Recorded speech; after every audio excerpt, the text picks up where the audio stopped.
Salut apprentis, voyons les équipements nécessaires pour les duels au sabre laser.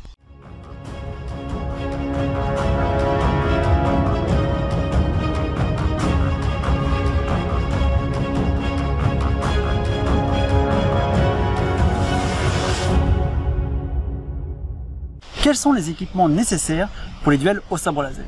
La première réponse qui va sûrement te venir à l'esprit est le sabre laser. Je comprends, mais c'est pas tout à fait exact. Déjà, il faut savoir, est-ce que tu vas t'inscrire dans une académie de sabre laser ou pas?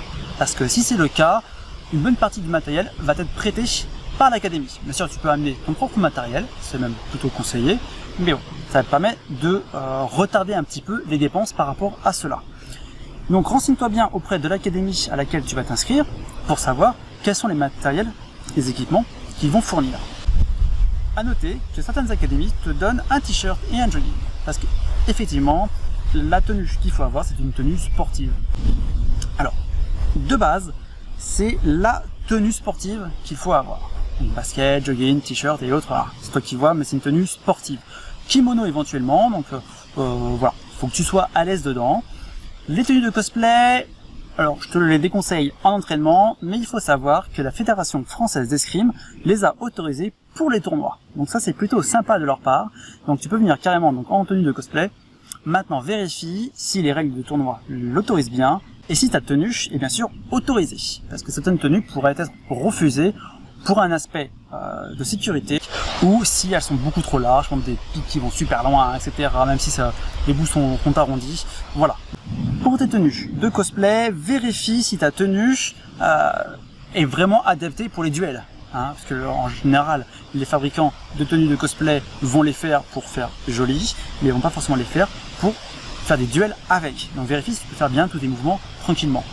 Si tu ne sais pas ce que c'est que du cosplay, en fait c'est se déguiser suivant un univers donné ou suivant un personnage donné. Donc dans notre cas, ça serait s'habiller en Jedi ou en Sith, de préférence en Sith, ou par exemple directement en Dark Vador. Donc ça c'est du cosplay. Ça c'est pour la tenue. Maintenant, passons bien sûr à notre arme, c'est le sabre laser. Alors, soit tu l'achètes, soit tu te fais prêter, dans tous les cas, il va bien sûr t'en falloir un. Donc celui-là, je l'ai acheté, je t'invite à aller voir ma vidéo d'unboxing qui te le présente. Là, élément très essentiel et c'est le plus important. Tout ce côté-là, c'est de l'accessoire, la poignée, le look, etc., la couleur même de la lame, le son, etc. C'est de l'accessoire. Pourquoi? Le plus important, c'est la lame. Et là, vraiment, je te le dis vraiment parce que c'est vraiment obligatoire que la lame soit en polycarbonate. C'est un matériau très résistant qui va se tordre plutôt que de se casser. Et ça, c'est très important parce que tout ce qui est jouet de sabre laser, ça va se briser. Ce sont des lames plutôt en général en PVC ou autre matière plastique qui est pas du tout faite pour résister. Donc en fait en duel, tu prends un sabre laser de chez Hasbro, il va éclater. Là c'est pas du tout chez Hasbro, ça. C'est simple. Si tu trouves un sabre laser en supermarché, le prends pas pour les duels. Tu peux le prendre pour faire joli, mais c'est tout. Donc en général, voilà. Donc c'est tout ce qui est un peu jouet, ça c'est mort. C'est vraiment polycarbonate. Donc c'est vraiment une matière très résistante à la pression, au choc, etc. Donc je te dis, qui va plutôt se tordre. Enfin plutôt. Normalement elle se casse pas. Je sais pas si c'est possible. Voilà. Donc ça c'est vraiment très important. Je voulais vraiment souligner ce point-là. Alors bien sûr le mieux c'est d'avoir son propre sabre laser parce que déjà ça te permet de t'entraîner avec mes vidéos chez toi. Voilà. Et aussi ça permet de l'avoir de plus en plus en main, etc. D'être sûr d'en avoir un qui soit bien comme il faut. Voilà. Donc moi je te conseille d'en acheter un au bout d'un moment. Pas forcément au départ, surtout si tu t'inscris dans une académie de sabre laser.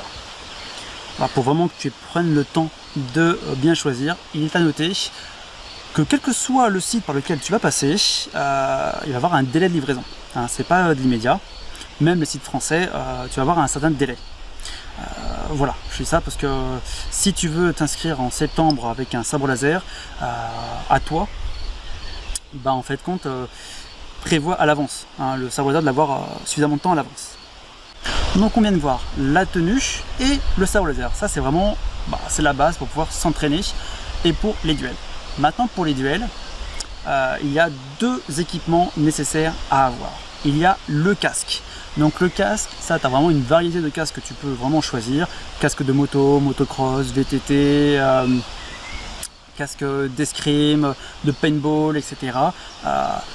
Maintenant, le casque il est nécessairement une certaine forme, donc il doit être entièrement protecteur, donc il doit protéger l'avant de la tête, les côtés, le dessus et l'arrière.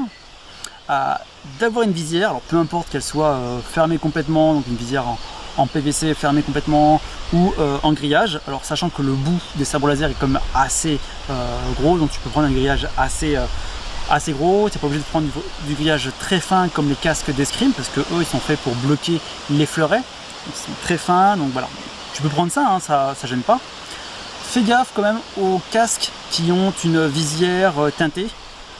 Ça pourquoi? Parce que en fait, les sabres laser, c'est bien de les voir. Et donc si tu prends une visière teintée, ça va perdre en luminosité. Donc si tu t'entraînes avec une luminosité faible, donc normalement le sabre laser tu vas bien le voir, c'est quand même dommage si la visière du coup réduit à nouveau la luminosité, donc qui t'empêche de bien voir. Donc voilà, le casque doit être rembourré à l'intérieur quand même. Voilà. Après il faut savoir que certains casques vont même protéger le cou et le côté. Voilà, ça c'est aussi bien d'avoir ça, c'est pas obligatoire, mais c'est plutôt sympa. Surtout pense bien à l'arrière qui soit protégé, parce que ça, ça arrive vite fait, un coup qui part sur la tête au niveau de l'arrière. Voilà, donc ça le casque c'est vraiment important à avoir. Surtout pas de casque sans visière, ça c'est pas possible, ou juste des casques, simple casque de vélo sur la tête, ça non plus, ça sert à rien en fait. Voilà. Donc il faut vraiment des casques complets. Privilégie d'abord la sécurité au style. C'est vrai, si tu peux avoir un casque très sécurisé et en même temps avec du style, prends-le. Après voilà, les prix vont vraiment varier au niveau des casques. Voilà. Mais bon, faut que tu aies vraiment un casque pour faire les duels, sinon tu fais que du combat, tu fais pas de duel. D'ailleurs, les académies vont pouvoir te fournir le casque, te le prêter pour les séances de duel. Autre équipement obligatoire pour les duels de sabre laser, les gants. Alors là, ce sont des gants de free fight. Toutes les académies ne les autorisent pas cela parce qu'ils laissent les bouts des doigts non protégés. Donc ça, voilà, c'est vérifier auprès de ton académie, si tu t'inscris auprès d'une académie, savoir si ce type de gants est autorisé, sinon tu as plein d'autres gants protecteurs. Je vais les retirer. Après, peu importe que tes gants protègent la paume, ce qui est essentiel, c'est qu'ils protègent tout le dessus de la main, du bout des doigts après le poignet. Donc ça, c'est vraiment important que tes gants soient vraiment protecteurs, qu'ils soient renforcés et matelassés. Donc certains gants, par exemple d'escrime, sont pas renforcés, ils sont un petit peu matelassés, mais en fait ils sont juste là pour protéger contre les fleurets. Donc du coup, ça n'ira pas pour nos duels de sabre laser. Donc vérifie bien, si tu as l'occasion, et teste-les, enfile-les, vois si c'est protecteur ou pas. Dans tous les cas, il faut savoir que tu vas quand même sentir un peu le coup passer. C'est surtout fait pour éviter la fracture et vraiment des dommages plutôt sérieux au niveau de la main, où ça fasse vraiment très mal. Mais tu vas quand même le sentir passer. Pour le type de gants, tu as comme pour les casques plusieurs types de gants, donc le gant d'escrime, tu as les gants de moto, mais tu as aussi bien sûr tout ce qui est sport de combat et arts martiaux. Donc là, tu as vraiment pas mal de choix, tu as vraiment des catégories de protection. Par exemple, ce qui est pas mal, ce que j'ai vu, ce sont les gants de Kali Eskrima, qui protègent vraiment assez loin. Voilà, ça c'est plus, tu peux trouver certains gants vraiment qui sont très protecteurs et avec du style. Ça c'est plutôt sympa si tu en trouves. On a fait le tour des protections strictement obligatoires pour les duels. Il peut y avoir d'autres protections. Vérifie si tu fais un tournoi quelles sont les protections qui peuvent être obligatoires. Alors, tu peux avoir également le plastron. Ça, le plastron, ça peut être obligatoire également.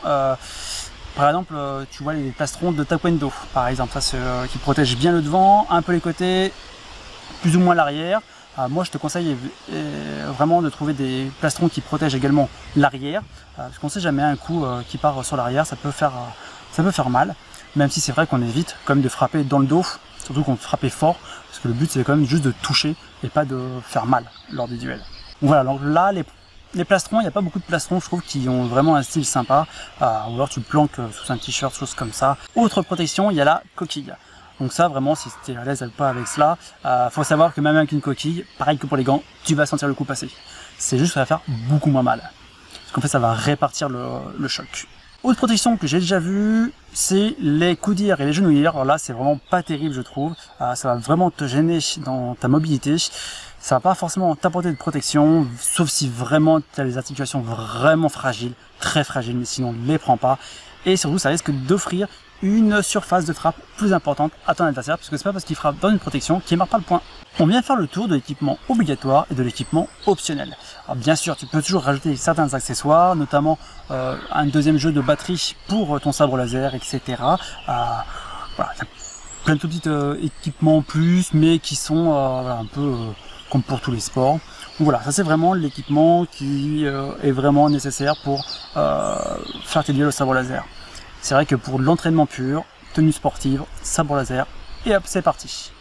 N'hésite pas à laisser un commentaire en dessous de la vidéo. Si tu as aimé, mets un pouce bleu, partage la vidéo, ça fait vraiment plaisir. Et abonne-toi si ce n'est pas déjà fait. Si tu t'abonnes, n'oublie pas la petite cloche pour les notifications.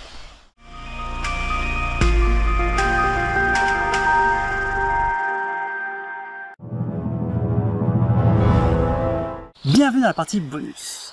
Tu vas sans doute me faire la remarque que j'ai parlé pas mal d'académie de sabre laser, de pouvoir s'y inscrire, etc. Donc d'avoir du matériel qui sera prêté. Mais comment faire? Je regarde tes vidéos et je veux m'entraîner, mais j'ai pas encore mon matériel, j'ai pas encore mon sabre laser. J'hésite encore un petit peu. Je voudrais commencer à m'entraîner sans sabre laser. Est-ce que c'est possible? La réponse est bien sûr oui. Alors, plusieurs manières. Je vais te montrer plusieurs manières à faire. Tu peux bien sûr trouver d'autres manières pour t'entraîner. Déjà, la manière la moins coûteuse et la plus simple, c'est s'entraîner à vide. Donc par exemple, pour les premières attaques que je t'ai montrées, alors voilà, etc., etc. Donc tu vas pouvoir t'entraîner sans le sabre laser, mais entraîne-toi à avoir la bonne position de main, à peu près bien sûr. Voilà, donc c'est une manière de s'entraîner, de commencer à réviser les mouvements sans le sabre laser. Autre possibilité, tu prends un bout de bois, tu le fais. Alors là, ça risque de casser, donc voilà, pas terrible. On va monter un petit peu en gamme, il y a tout ce qui est manche à balai. Je te déconseille les manches à balai en plastique, parce que là, en quelques coups, ils vont être tordus. C'est pas la peine. Donc en bois, c'est plutôt pas mal, ou en alu, c'est aussi très bien. Donc voilà, donc ça c'est un peu la solution système D. On va continuer à monter un petit peu en gamme. Il y a le bokken. Donc ça c'est une arme en bois. Hein, c'est une imitation d'un katana. Sans la garde en général, les bokken. J'en ai vu quelques-uns qu'une garde. Bon. Voilà, donc ça tu peux t'entraîner avec le bokken. Alors là tu vas avoir exactement le bon feeling. Juste au niveau de la poignée ça va être un peu changé. Mais voilà, là c'est parfait pour s'entraîner si tu... si par exemple tu pratiquais d'autres arts martiaux, ou que tu pratiques toujours d'autres arts martiaux et que tu utilises le bokken, donc voilà. Tu peux toujours le garder pour l'instant pour t'entraîner, pas pour les duels bien sûr, hein, juste pour t'entraîner sur les mouvements, voilà. Autre possibilité, continuons un peu de monter en gamme, si tu en as, c'est bien sûr le katana.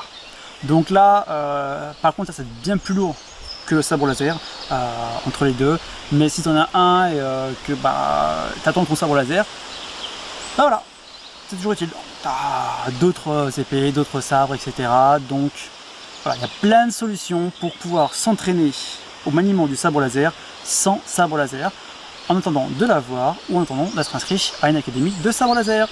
Merci d'avoir regardé cette vidéo jusqu'au bout et à bientôt.